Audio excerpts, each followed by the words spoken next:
Olá, eu sou o irmão Paulo Soares, estamos numa fase preparatória para o Fórum de Gestores Maristas. E uma pergunta inicial que se coloca para todos nós é: qual a singularidade de ser um gestor ou uma gestora marista? Vale considerar, portanto, que o fato de ser gestor, abraçando toda uma dimensão profissional, poderia ser comum a muitas outras pessoas. Mas o fato de ser marista adjetiva essa dimensão do ser gestor. Portanto, a singularidade do gestor e da gestora marista se encontra no fato do carisma. O carisma é a grande marca inicial, primordial, primária, elementar, que marca a nossa diferença hoje no contexto social, no contexto de mercado, no contexto educacional e, sobretudo, no contexto eclesial. Portanto, nós poderíamos dizer que antes do nascimento das nossas escolas, antes do nascimento das nossas universidades, dos quais todos vocês, muitos de vocês, são gestores, anteriormente a isso, anteriormente à nossa instituição, primeiro nasceu o nosso carisma. Portanto, o carisma é aquilo que nos singulariza e que diferencia a nossa gestão, o modo de exercermos a gestão no mundo de hoje. Portanto, nós poderíamos dizer e definir o nosso carisma a partir de 7 Cs, ou 7 Cs do carisma. E essa reflexão está muito baseada num texto maravilhosamente escrito pelo irmão Michael Green. O primeiro C diz respeito ao aspecto da coerência. O gestor marista, assim adjetivando esse nosso modo de ser gestor, primeiramente ele precisa nutrir o primeiro C da coerência. E coerência significa um alinhamento entre aquilo que se diz e aquilo que se pratica. Um alinhamento entre a proposta da instituição e as ações que são desenvolvidas para que isso se torne realidade. Portanto, o primeiro C é o C da coerência. Nós não podemos deixar que as nossas práticas, que as nossas falas se distanciem do carisma. Portanto, a ação precisa corresponder com aquilo que nós temos como missão. O segundo C seria o C do compromisso. Coerência com o carisma e compromisso com esse carisma. Nós sabemos que muitos gestores e gestoras prestarão um serviço excelente à instituição marista, mas talvez num aspecto estritamente profissional. Mas estar à frente de um processo de gestão em uma instituição marista requer compromisso com essa história, requer compromisso com este carisma. E isso é fundamental por quê? Porque Champagnat compreendia desde o princípio de toda a sua obra que o diretor marista, ou que o gestor marista, era a peça fundamental para o crescimento do Instituto. E ele repetia diversas vezes aquele grupo de primeiros irmãos. O futuro do Instituto depende também do perfil dos seus gestores, dos seus diretores. Por isso ele se preocupava muito na formação dos seus gestores. Primeiro aspecto, então, coerência. Segundo aspecto, compromisso. Terceiro aspecto, o cristianismo, ser cristão. Nós somos gestores, gestoras de uma instituição que bebe na pedagogia cristã, na pedagogia de Jesus de Nazaré, do qual a pedagogia marista se torna herdeira.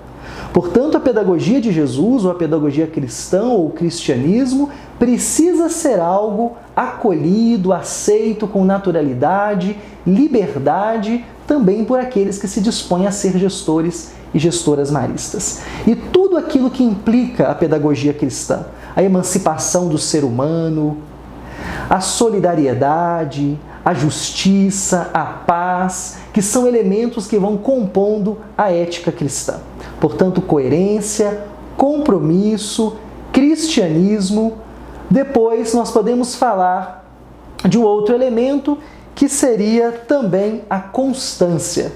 O gestor é gestor num tempo marcado pelas consistências, inconsistências, pelos cursos da história, pelos fatos políticos, pelas questões econômicas. Portanto, se manter constante diante de tudo isso também se coloca uma tarefa para o gestor marista de hoje. Champagnat foi um homem que enfrentou sérias dificuldades, inclusive na aprovação legal do próprio Instituto, mas foi um homem que se manteve constante, ou seja, o carisma lhe calçava, de certa forma, a coragem, o ânimo, a convicção para se manter constante. Depois, ligado a essa constância, está a dimensão continuada, ou seja, a formação continuada dos nossos gestores e gestoras. Vocês não chegam à instituição sabendo como ser maristas. Vocês vão se tornando cada vez mais maristas ao abraçar essa missão. Por isso a formação continuada e esse Czinho de continuada é uma condição também fundamental para exercer bem a gestão, a liderança marista nos dias de hoje. Depois, dois últimos Cs fundamentais. Um tem a ver com conexão. Portanto, o gestor marista é aquele também que se conecta. Isso, a dimensão da conexão está muito ligada à nossa raiz marista. Os maristas, desde o princípio, eram homens profundamente conectados com a realidade social, conectados com os apelos das crianças e dos jovens. Por isso, pensar uma instituição que pudesse educá-los de modo cada vez mais emancipador, mais adequado, vinculando com a espiritualidade. Então, eram homens conectados com a realidade social, conectados com a igreja, conectados com o mundo. Portanto, outro C é a conexão. E, por fim, o último C, o C da comunidade, que compõe também esse ser marista.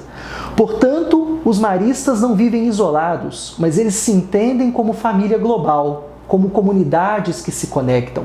E a gente tem percebido, sobretudo vocês gestores, essa urgente necessidade do Instituto de tecer cada vez mais redes, aproximar pessoas, aproximar experiências positivas. Portanto, nós podemos falar de 7 Cs fundamentais que nós podemos retomar: a coerência, o compromisso, o ser cristão, a conexão, o estar continuado, uma formação continuada, por fim, então, a dimensão de ser comunidade.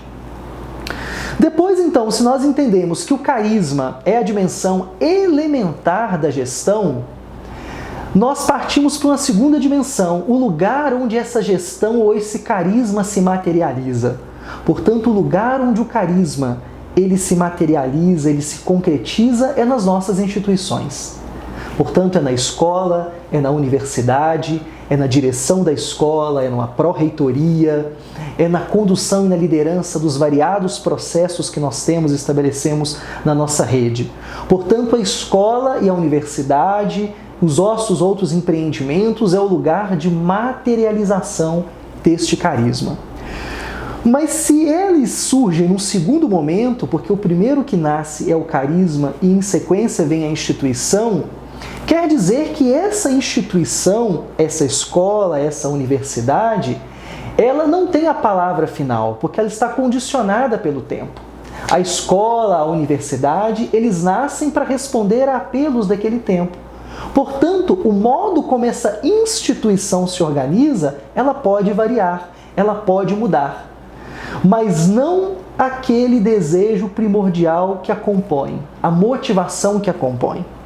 Portanto, com isso, o que nós queremos dizer? Que a escola marista, a universidade marista, sujeita, de certa forma, às dimensões do tempo, ela requer constantemente que seja reinventada nos seus métodos e na sua estrutura, mas permanecendo viva a sua motivação. Uma vez esquecida a motivação, pode perder sentido as nossas estruturas e os nossos processos de gestão. Portanto, os processos de gestão eles podem mudar, eles são variáveis, modelos são variáveis, mas não a motivação elementar, que é aquilo que nos constitui como maristas.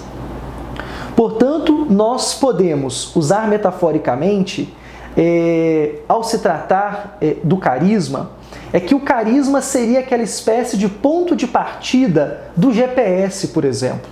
Podemos dizer que aquele ponto fixo, aquele ponto do qual nós saímos, a consciência do local em que saímos seria a dimensão carismática. Mas esse GPS que nós temos nas mãos, ele vai fazendo também com que esse processo de gestão vá adquirindo contornos, caminhos distintos, de acordo com as circunstâncias, de acordo com as oportunidades, de acordo com os desafios também que vão surgindo para nós. Então, se primeiro nasce o carisma, esse carisma se materializa na instituição, e essa instituição, por sua vez, ela está situada no mercado. Portanto, o mercado é o locus em que a escola e a universidade marista se situam. E esse mercado, ele é caracterizado, sobretudo, pela racionalização da vida, pela economização das relações, pela economização da própria educação. Portanto, se o mercado é o locus onde está a escola e a universidade marista, a economização da vida, a racionalização da vida, coloca para nós um desafio de como, diante desse cenário, permanecer na liderança das escolas, na liderança das nossas universidades, dos nossos centros maristas. Portanto, diante desses desafios do mercado, dessa mercantilização das próprias relações, da própria vida, agora vocês têm assistido uma mercantilização das próprias emoções, uma certa padronização das emoções, da formação que melhor responda talvez não à educação integral, mas às exigências do mercado. Diante de todo esse cenário, isso exige de nós uma tarefa fundamental se nós olharmos para o nosso carisma. E aí essa tarefa fundamental, ela pode ser encontrada a resposta também na poesia, também na canção. E aí eu me recordo de uma bonita letra escrita por Gilberto Gil e também musicada e cantada por ele, que diz o seguinte: o povo sabe o que quer, mas também o povo quer o que não sabe. Talvez olhando para a educação marista no contexto mercadológico, nós poderíamos dizer que o que nos definiria, que o que nos diferenciaria na gestão marista, vocês que estão à frente desses empreendimentos, é oferecer às pessoas, oferecer ao povo aquilo que ainda eles não sabem. Isso por quê? Porque nós também estamos educando as nossas crianças, educando os jovens nas universidades para um mundo do qual ainda nós não sabemos como será. Portanto, se o povo sabe o que quer, mas ao mesmo tempo também quer o que não sabe, como diz Gilberto Gil, a oportunidade é que nós tornemos os valores maristas, nós tornemos os elementos que compõem o nosso carisma como uma condição de possibilidade de manter-se nesse mercado e andar na contramão daquilo que nós acreditamos que não pertence ao território da educação e de uma formação integral. Oferecer os valores maristas, talvez como não uma necessidade primeira de quem nos procura, é uma oportunidade de oferecer uma proposta diferenciada de vida. Para que esses jovens, para que essas crianças, para que esses adolescentes, para que as pessoas que dependem e estão em torno a nós também consigam experimentar esse diferencial do ser marista como uma grande possibilidade de permanência neste mercado, de enfrentamento dessa economização da vida, desse utilitarismo, talvez, que tentam transformar a educação.